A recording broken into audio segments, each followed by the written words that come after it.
जानकारी है कि और कई जगह से जानकारी मिली है कि वहाँ इलेक्शन के दौरान कुछ प्रॉब्लम्स होने वाली हैं हर बूथ में।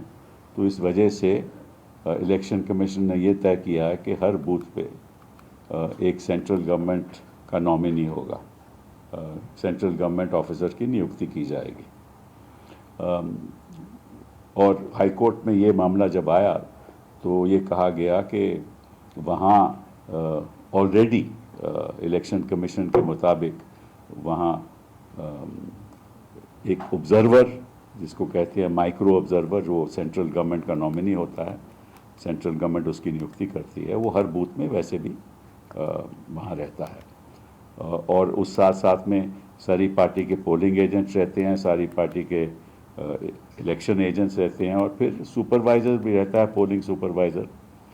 तो जब ये बात सर्कुलर पे आई तो सुप्रीम हाई कोर्ट ने कहा कि ये सर्कुलर ठीक है और ये जो फैसला इलेक्शन कमीशन ने किया है वो भी ठीक है। तो जब हम सुप्रीम कोर्ट आए तो हमने ये तय किया कि हम सर्कुलर को चैलेंज नहीं करेंगे, लेकिन ये कहेंगे, ये आग्रह करेंगे सुप्रीम कोर्ट से कि जो सर्कुलर है उसको आप लागू कीजिए।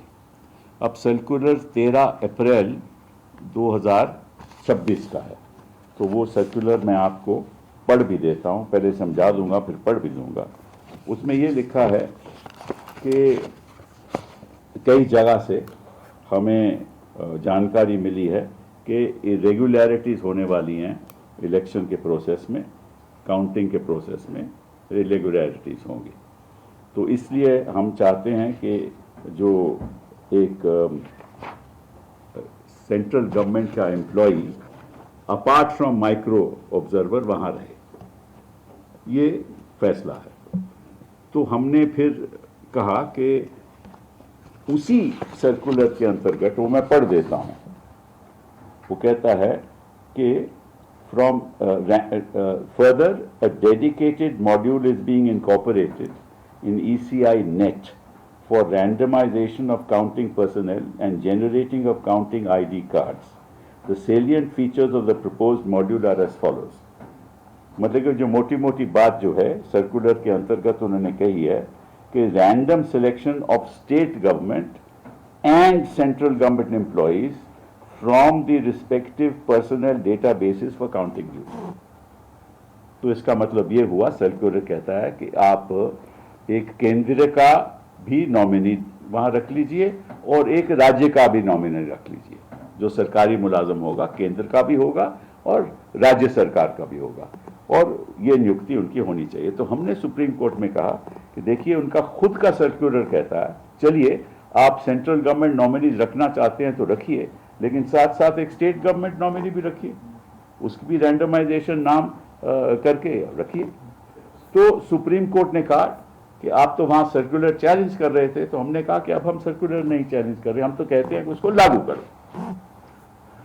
तो अब हमें उम्मीद है, और सुप्रीम कोर्ट ने यह कहा कि, और ये ऑर्डर है कि the election commission will follow the circular issued by them both in letter and spirit.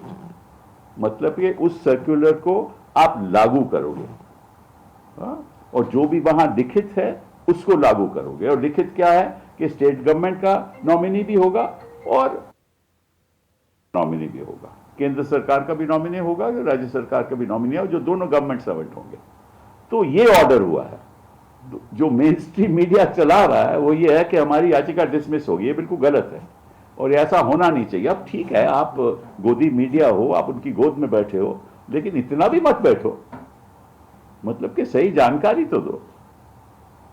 इतना तो आप ऑलरेडी इनको जिता चुके हो, भाजपा तो आप जिता ही चुके हो, क्योंकि जब अमित शाह जी कहते हैं कि 70 सीटें आएंगी तो तुम कह रहे हो 190 आएंगी, तो तुमको तो बढ़ा चढ़ा के आप कर चुके हो। ठीक है, ये तो आपका नेचुरली आपका कुछ होगी बात जो हमें नहीं मालूम, केवल आप ही को मालूम है, और अगर हमें मालूम भी है तो हम कह भी नहीं सकते, क्योंकि हमें भी मालूम है कि आपको भी मालूम है और हमें भी मालूम है। ये असलियत है, ये ऐसा ठीक नहीं है। और साथ साथ में मुझे ऐसा लग रहा है, क्योंकि ऑलरेडी तो एक माइक्रो ऑब्जर्वर है ही सेंट्रल गवर्नमेंट नॉमिनी का, तो आप दूसरा क्यों चाहते हो? और अगर चलिए आप रख भी रहे हो तो फिर एक राज्य सरकार का भी नॉमिनी रखो, जो आपका सर्कुलर का खुद कहता है।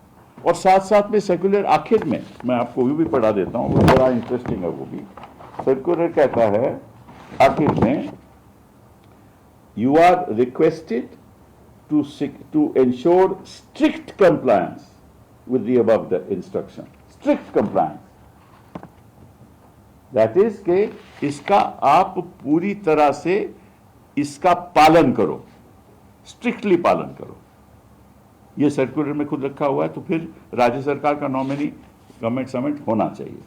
अब ऐसा लग रहा है कि भाजपा का ध्यान किसी और प्रदेशों में है नहीं जहां इलेक्शन हुए, न तमिलनाडु में, न केरल में, और कहीं और भी नहीं।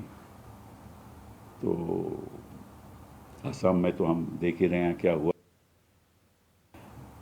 अगर ऐसा मतलब कि बंगाल, पश्चिम बंगाल हिंदुस्तान का, हिंदुस्तान ही में है ना, कहीं और तो नहीं है ना। वैसा लग रहा है कि वहाँ एक सीज हो रही है, सेंट्रल गवर्नमेंट के पर्सनल की सीज हो रही है। इतना तो मैंने हिंदुस्तान के इतिहास में कभी नहीं देखा। हम कई चुनाव लड़ भी चुके हैं, देख भी चुके हैं।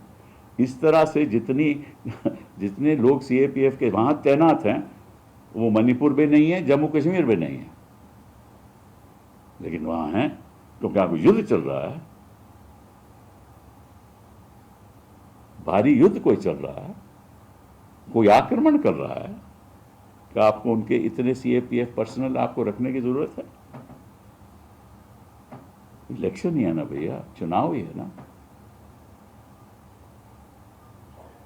तो आप कहते हो कि अगर चुनाव में कुछ गड़बड़ी होती है तो आप इलेक्शन पिटीशन फाइल कर, तो कहते हो ना, कोर्ट भी कहते हैं कि 45 दिनों में आपको राहत मिलती है, 45 दिनों में आप इलेक्शन पिटीशन डाल सकते हो। अगर गलत काम हो रहा हो तो दोनों को लागू है।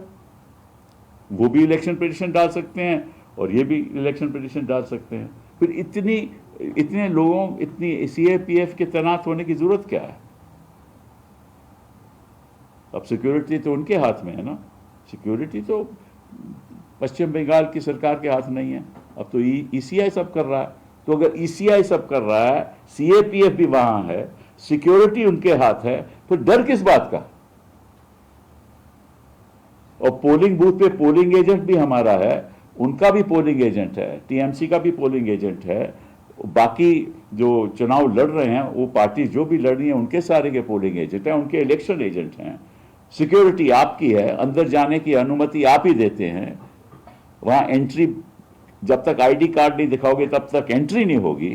तो फिर किस चीज की आपको संभावना है कि यहां गड़बड़ होगी, जब सारा तामझाम आपके हाथ में है? फिर क्यों करना चाहते हैं? कोर्ट की प्रोसीडिंग छोड़ दीजिए।